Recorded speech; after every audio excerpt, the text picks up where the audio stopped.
Bismillahirrahmanirrahim. Assalamu alaikum students. How are you all? Students, today we are going to have our lecture number 12 for 10th class.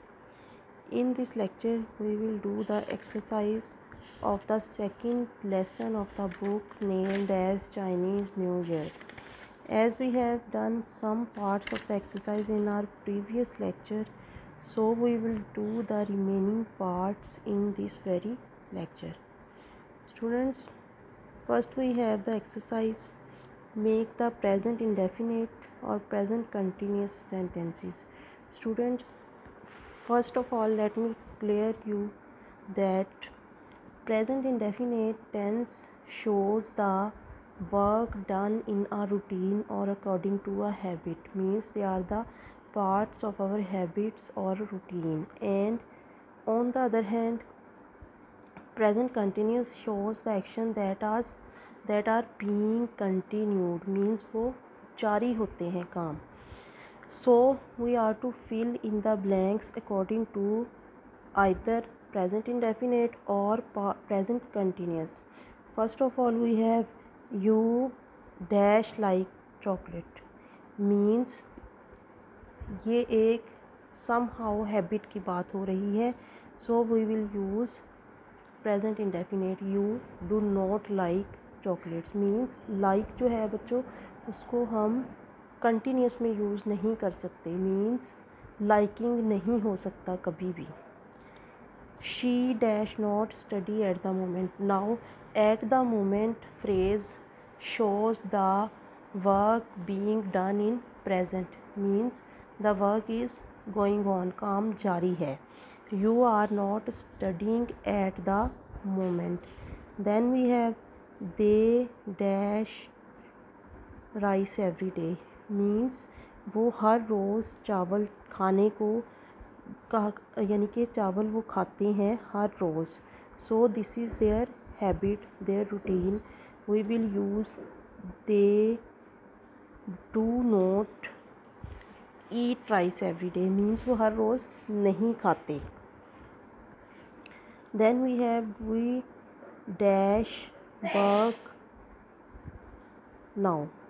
We now is showing the work being going on, यानी now जो है वो ये बता रहा है कि काम जारी है. So here we will use we are not working now, यानी हम अभी काम नहीं कर रहे. Students, you will do sentence number 5 and 6 by yourself. Then we have punctuation. Students, punctuation marks are the marks that are used to make the speech meaningful, to make the speech comprehensive. So when the sentence starts we are to use capital noun. If there is some proper noun in the sentence, we will start the proper noun with capital letter. When the sentence is completed, we will use full stop. When there is a question statement, we will use question mark. When some things are described in series, we will use commas. So let's see. On the eve of the Chinese New Year, first of all we will use capital O for on. It is customary to visit relatives and partake in a large dinner where a number of specific foods are served. Students, served has an ending of the sentence, so here we will use full stop. Then we have it is typical for a Chinese family. It I will be capital. To make 8 to 9 dishes for the New Year's Eve dinner, because in Chinese the word 8 means prosperity and the word 9 means long lasting. Students, we will use inverted commas for prosperity and long lasting, means they are specified words, special words. So we will use inverted commas for 8, prosperity, 9 and long lasting. And here the sentence is completed, we will use full stop. Then we have use of hyphen. It is also a punctuation mark. Hyphens are used to divide words at the end of a line के जब line के इख्तिताम पे हमने word को divide करना हो, means हम कुछ लिख रहे हैं, हमारी जो लाइन है वो ख़त्म हो रही है, हम उसको नेक्स्ट लाइन पे लेके जाएंगे तो हम हाइफन यूज़ करेंगे to show the connection of the word with the other part. When the word cannot fit on the remainder of the lines, there are 6 rules to follow. Means students, हम सब ये जो exercise है ये करते हैं कि जब लाइन ख़त्म हो रही है हमें वर्ड का कुछ हिस्सा जो है वो नेक्स्ट लाइन पे ट्रांसफ़र करना पड़ता है. तो इसको भी समझने के लिए कुछ रूल्स हैं and they are: first of all, divide the word between syllables. Means ये सिलेबल्स में डिवाइड होना चाहिए. It means that one syllable word are never divided. Syllable means shift of sound from one word to another, one part of word to another. Means for example we have a word football. Foot has one syllable and ball has another. Means अगर हमारे पास ऐसा word है जो सिर्फ़ एक syllable रखता है तो हम उसको दो हिस्सों में डिवाइड नहीं कर सकते, हमें वो एक ही लाइन पे लिखना पड़ेगा. Then we have the hyphen goes at the end of the first line.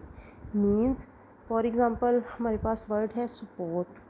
Support means इसमें दो सिलेबल हैं, सपोर्ट. तो हमने ये नहीं करना कि हम फर्स्ट सिलेबल ऊपर लिख दें, नीचे वाली लाइन पे आए, हाइफन लगाएं, फिर दूसरा, बल्कि हमने जो सिलेबल है उस फर्स्ट सिलेबल के फौरी बाद हाइफन को यूज़ करना है and the rest of the word will be written on the other line. Students, then we have prefixes and suffixes make natural divisions. Means if we have suffixes and prefixes, there is no need to recognize what will be on the first line and what will be on the second. For example, international, we cannot write it only in, as in has one syllable, but we are to write the whole word inter on the first line and national on the second one. You can see in the exercise. Then we have Pakistan. Do not divide proper nouns. Students, proper nouns are never divided in two syllables. Means they can't, means they are not divided in a way that one syllable is written on the first line and second is written on the second line. Means they cannot be divided on two lines, so they are to be written only on one line. Students, then we have rule number 5. There should be at least 2 letters plus the hyphen on the first line and 3 letters on the second. Means अगर हमने word को divide करना है according two syllable तो जो हिस्सा first line पे आएगा जो ख़त्म होने जा रही है उसमें एटलीस्ट 2 लेटर होने चाहिए और हाइफन के साथ, मीन्स 2 लेटर्स प्लस हाइफन. और जो हम दूसरी लाइन पे लिखने जा रहे हैं उसमें एटलीस्ट 3 लेटर्स पे मुश्तमिल सिलेबल होना चाहिए. अगर ऐसा नहीं है तो वो लिखा जो जाएगा वो रूल्स के मुताबिक नहीं होगा, लिहाजा वो गलत कंसीडर किया जाएगा. Then we have divide hyphenated words using the hyphen already in the words. Means अगर हम किसी ऐसे वर्ड को डिवाइड कर रहे हैं जिसमें पहले से हाइफन्स मौजूद हैं तो हम उन्हीं हाइफन्स को यूज़ करेंगे. As in mother in law, we can not write MOTH plus hyphen. Means we are to use the already present hyphens in the words. Means जो मौजूद हैं उन्हीं को हमने यूज़ करना है. So students, these are the rules to follow if we are making the words divided on 2 lines. Means अगर हमें 2 लाइन्स पे लिखना पड़ रहा है तो हमें इन रूल्स को भी फॉलो करना पड़ेगा. Students, then we have stress. Stress is a term that we use to nominate the words, mean यानी हम जब कुछ अल्फाज बोलते हैं तो उन अल्फाज का कुछ हिस्सा हमारे लिए इतना अहम होता है या ये बाज़-औक़ात नेचुरल भी होता है कि हम उसको ज़्यादा उस पर दबाव डालते हैं। अब स्ट्रेस जो है वो दो तरह का होता है, primary stress and secondary stress. The mark being shown here shows the main or primary stress in a word. For example, metalled. Students observe that when we have pronounced this very word, we have used metalled, means हमारा stress जो है वो first syllable पे ज़्यादा रहा है. So if we put the stress on the very first syllable, it is called primary stress, and if we put the stress on the last or second syllable in a word, it is called secondary stress, and its mark is being shown here. For example, in the word metaphoric, we have put the stress on the word phoric. Metamorphic, sorry students, metamorphic. We can also use metaphoric. So we have, as the word present here, metamorphic, we have put the stress on fic, metamorphic. We have used the stress on the fic, and this will be called secondary stress. So students, read these exercises carefully. Thank you all.